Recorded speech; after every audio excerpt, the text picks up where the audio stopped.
Last week, my phone told me that I spent over 8.5 hours staring at the screen. And that's more time than I spent looking into my husband's eyes. But let's be honest, how many of you, by the show of your hands, have had your phone tell you something similar? Yes.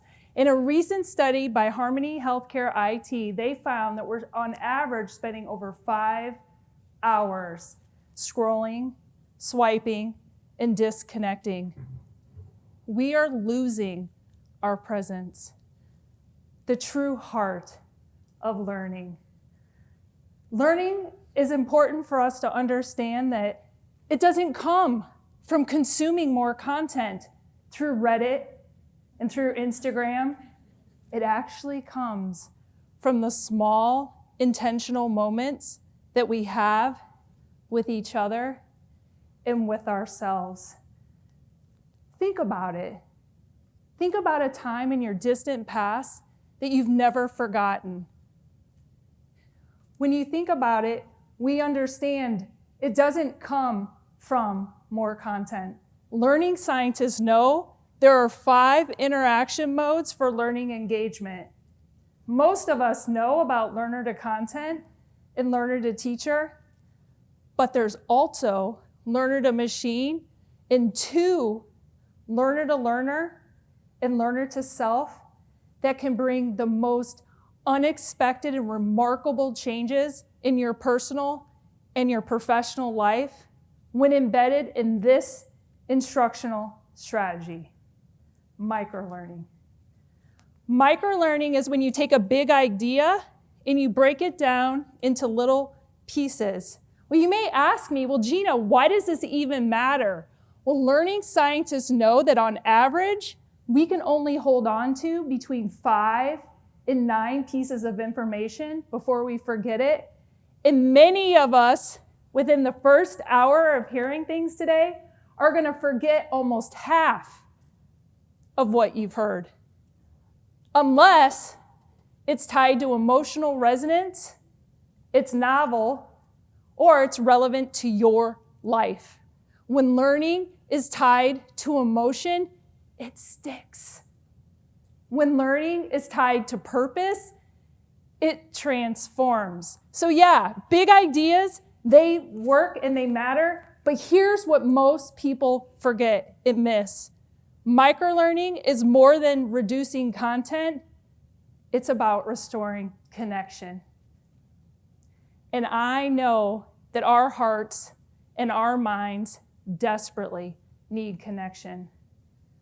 I was the caregiver for my mom, and I watched as her mind and memory slowly faded away.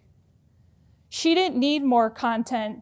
She would spend hours on her phone playing brain games and puzzles that her doctor recommended. She didn't need that. What she needed was connection with other people. She needed it with her family, and she needed it, importantly, with herself. That truth taught me something that I will never forget. Without connection, learning dies. And when learning dies, we truly stop living. Connection is something in our lives that we have an abundance of. In 2023, the Surgeon General report showed that we are in a loneliness epidemic, and we are more disconnected than we've ever been.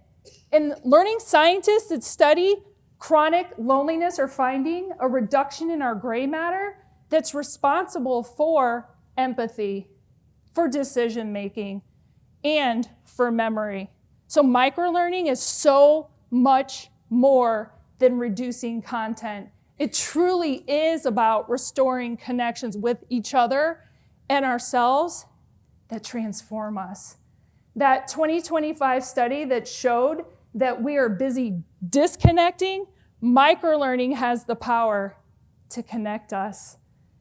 That season with my mom, it taught me that we are losing ourselves. And not just from typical brain atrophy or illness, but from the quiet disconnection that creeps into all of our lives. You know, those thoughts, I call them shadow statements. They're heavy, like, I'm not enough, or I don't belong here, or I'm not good enough for this job, and they're heavy. So what we have to do is we have to name them and shine bright moments on them. And I want to do that with you together today. So each of you have under your seats an orange envelope. I want you to open the envelope, and what I want you to do is tell yourself the message that's inside. This is learner to self. So go ahead, open the envelopes and read it to yourself.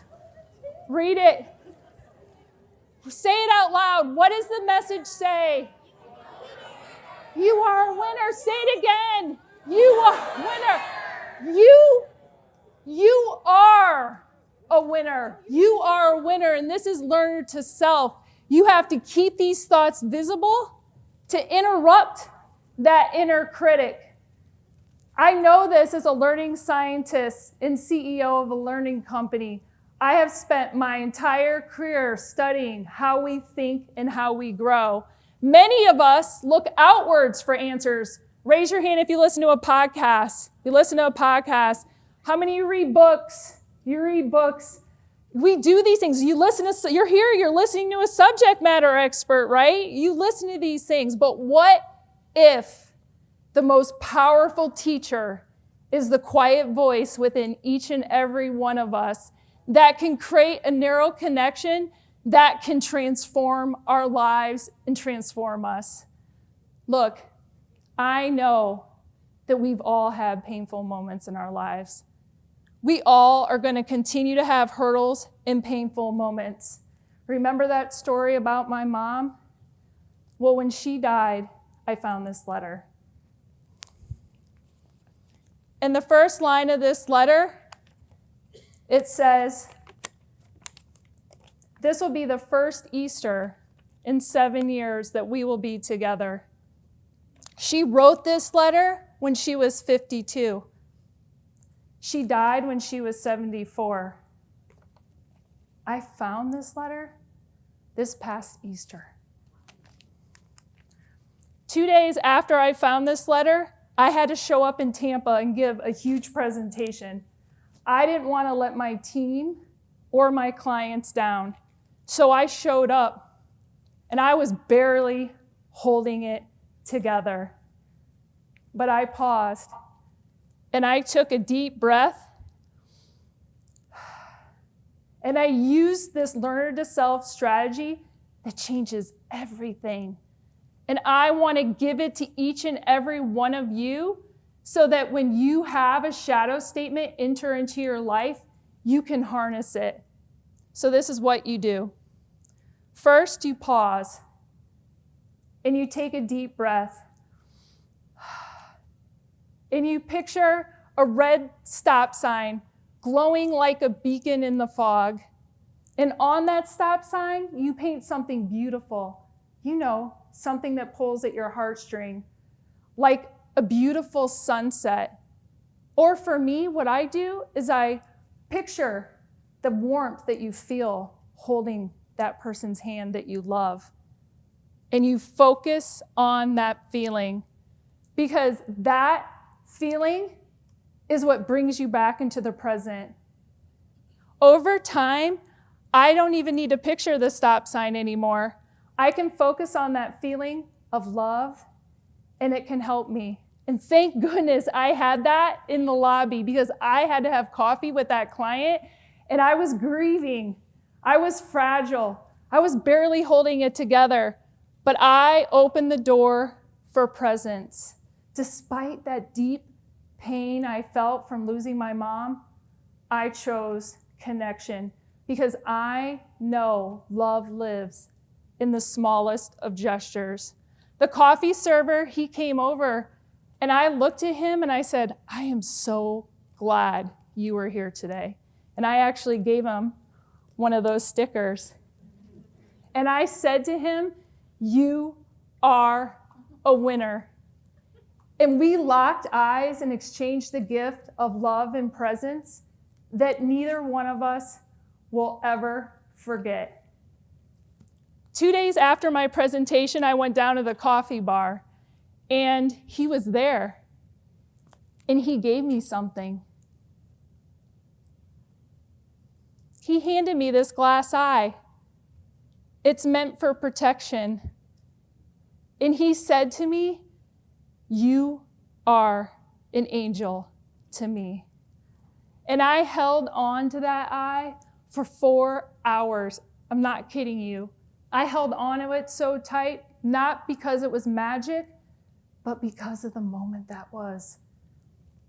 Because that moment is like the moment we had together here today, where you told yourself and each other that you are a winner. Yes. So let me ask you this. When are we going to harness the moments that are right in front of us? When are we going to stop scrolling long enough to truly see that person right in front of us? We don't have much time left. And I will never get another moment with my mom. And that truth taught me this. It is the small, intentional moments of presence that are the lesson. This is the heart of microlearning, not the slides, not the generic content, but letting life teach us in the pause, the love, the presence of those that we love. Because to receive this type of learning, you just have to stop scrolling long enough to receive it. Because the most powerful learning that happens doesn't come from more input. It comes from the small intentional moments we have with each other and ourselves. So here is my ask. Today, I want you to pause. I want you to put down your phones. I want you to look at that person and quietly whisper, "I'm here." Because in the 10 moments that we had here together today, we felt what it was like to truly be present. I will never get another moment with my mom, but her memory taught me this. Microlearning, it is the pause. It is the presence. It is the quiet "I'm here," but it is the bright moments that each of you give yourselves. And if you just choose one of those today, you will change your heart forever. Thank you.